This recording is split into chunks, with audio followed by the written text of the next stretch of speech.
Lévitique chapitre 27. L'Éternel parla à Moïse, et dit, « Parle aux enfants d'Israël, et tu leur diras, lorsqu'on fera des vœux, s'il s'agit de personnes, elles seront à l'Éternel d'après ton estimation. Si tu as à faire l'estimation d'un mâle de 20 à 60 ans, ton estimation sera de 50 cycles d'argent, selon le cycle du sanctuaire. Si c'est une femme, ton estimation sera de 30 cycles.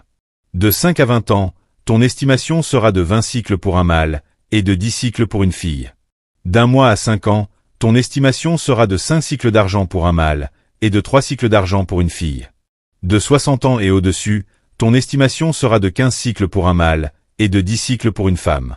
Si celui qui a fait le vœu est trop pauvre pour payer ton estimation, on le présentera au sacrificateur, qui le taxera, et le sacrificateur fera une estimation en rapport avec les ressources de cet homme. S'il s'agit d'animaux qui peuvent être offerts en sacrifice à l'Éternel, tout animal qu'on donnera à l'Éternel sera chose sainte. On ne le changera point, et l'on n'en mettra point un mauvais à la place d'un bon ni un bon à la place d'un mauvais. Si l'on remplace un animal par un autre, ils seront l'un et l'autre chose sainte.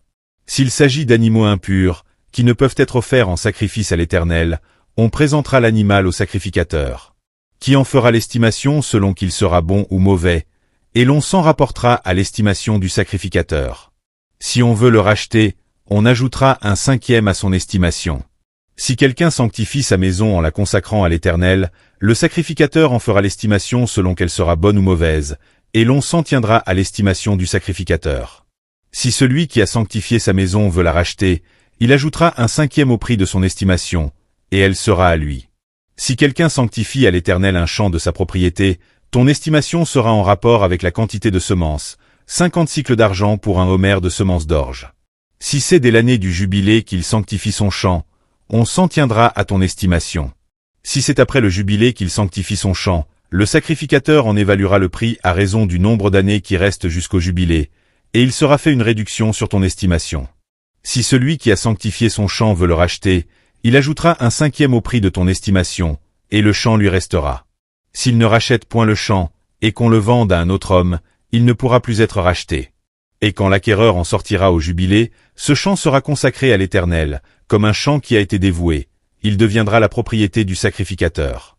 Si quelqu'un sanctifie à l'Éternel un champ qu'il a acquis et qui ne fait point partie de sa propriété, le sacrificateur en évaluera le prix d'après ton estimation jusqu'à l'année du jubilé, et cet homme paiera le jour même le prix fixé, comme étant consacré à l'Éternel. L'année du jubilé, le champ retournera à celui de qui il avait été acheté et de la propriété dont il faisait partie. Toutes tes estimations se feront en cycle du sanctuaire. Le cycle est de 20 guéras. Nul ne pourra sanctifier le premier-né de son bétail, lequel appartient déjà à l'Éternel en sa qualité de premier-né, soit bœuf, soit agneau, il appartient à l'Éternel.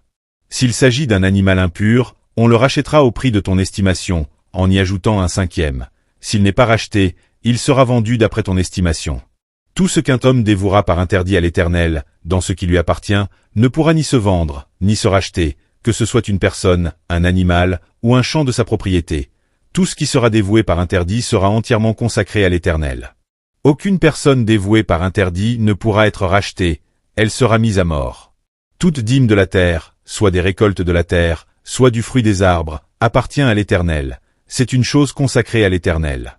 Si quelqu'un veut racheter quelque chose de sa dîme, il y ajoutera un 5e. Toute dîme de gros et de menu bétail, de tout ce qui passe sous la houlette, sera une dîme consacrée à l'Éternel. On n'examinera point si l'animal est bon ou mauvais, et l'on ne fera point d'échange. Si l'on remplace un animal par un autre, ils seront l'un et l'autre chose sainte, et ne pourront être rachetés. Tels sont les commandements que l'Éternel donna à Moïse pour les enfants d'Israël, sur la montagne de Sinaï.